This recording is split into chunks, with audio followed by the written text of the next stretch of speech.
Que la grâce de Jésus notre Seigneur, l'amour de Dieu le Père et la communion de l'Esprit Saint soient toujours avec vous. Bien-aimés dans le Christ, en ce dimanche solennel, nous fêtons la Pentecôte. La Pentecôte, la fête de la descente du Saint-Esprit sur les apôtres. Le disciple avait peur de leurs frères des sang, peur de leur propre fragilité, peur de leur propre misère, car il manquait d'espérance. Le porte de la maison hermétiquement fermée.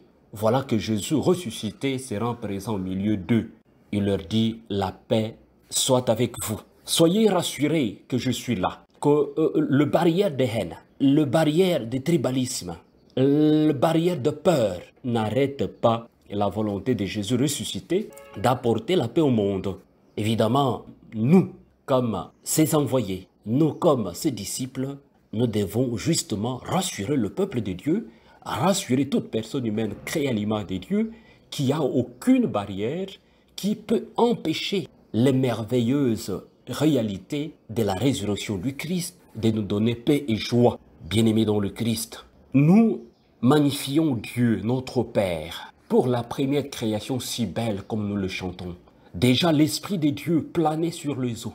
Eh bien, la création renouvelée, la création nouvelle est entièrement mue par l'Esprit Saint. Tu envoies ton souffle, ils sont créés. Tu donnes à la terre un visage nouveau. Avec le ressuscité, c'est la vie nouvelle. Après cette parole, il leur montra ses mains et son côté. Les disciples furent remplis de joie en voyant le Seigneur Jésus. Jésus leur dit de nouveau, la paix soit avec vous. De même que le Père m'a envoyé, moi aussi je vous envoie. À travers la Pentecôte, c'est toute une mission qu'ils ont reçue. C'est dans la joie de cette rencontre avec Jésus que nous recevons la mission unique du Père. Il nous envoie dans le monde comme lui-même a été envoyé par le Père pour que nous puissions apporter la paix, pour affronter le monde du péché, du refus et de la division. Surtout aujourd'hui, le monde imbu par les tribalismes. Bien-aimés dans le Christ, aujourd'hui, lorsqu'on regarde le continent africain surtout, et bien d'autres continents, la violence identitaire ou les guerres ethniques nées à partir du tribalisme et qui ont des causes multiples, entre autres l'instrumentalisation des ethnies et des tribus par les politiques de notre continent, la manipulation de la jeunesse par les politiques. Nous le voyons bien, le manque d'éducation et l'ignorance de la quasi-totalité des biens de population, la pauvreté misère, la mauvaise gouvernance et le l'échec de politiques qui, devant l'impuissance politique, veulent trouver des réponses dans leur ethnie ou dans leur tribu. Les sentiments de supériorité d'une ethnie sur une autre, le non-respect des droits humains, l'intolérance, mes frères, la peur de la différence, surtout la peur de la différence qui nous tue, la soif du pouvoir avec des désirs de conquête et de conservation du pouvoir, le manque de démocratie à la base, je dirais même le manque de démocratie au vrai sens du mot, du respect de la différence, du respect de la diversité, les sentiments d'injustice, toutes ces réalités constituent le barrière à recevoir l'Esprit de Dieu. Mais l'Esprit de Dieu est au-delà de tout ça. Il plane sur les eaux. Et l'Esprit qui descend sur les apôtres, comme au Sinaï, c'est langue de feu. Il est le souffle puissant. Il est le feu ardent qui enflamme le cœur, source de vie et de renouveau, amour, joie, paix et consolation. Bien chers frères et sœurs, tous les mots précités ne peuvent pas emboîter le pas. Que l'évangile du Christ soit enfermé derrière le porte verrouillée d'un quelconque refuge. Non, c'est pas possible.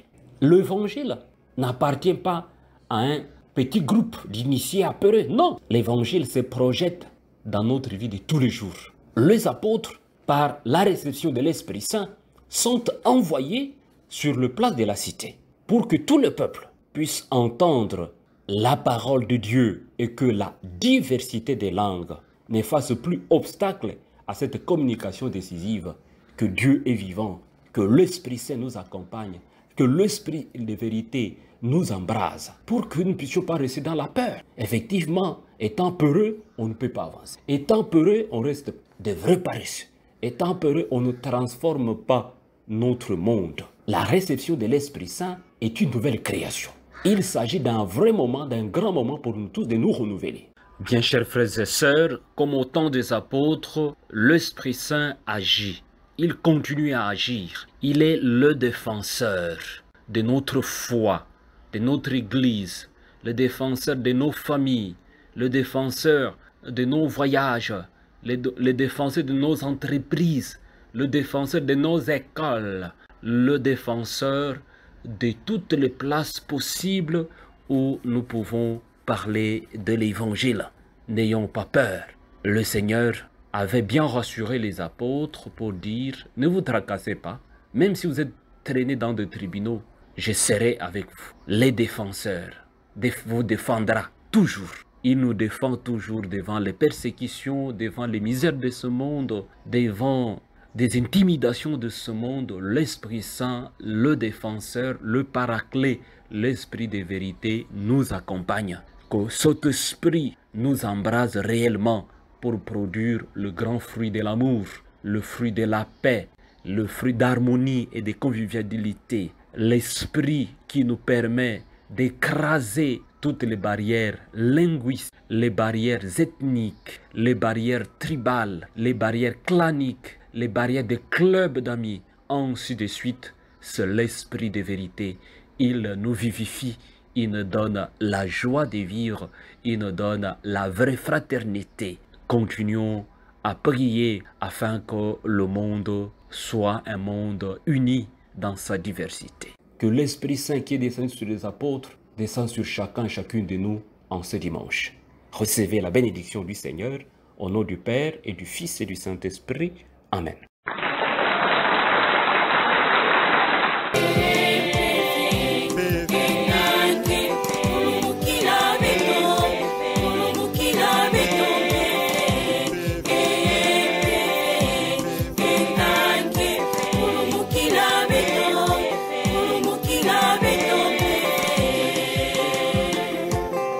Ngendongisila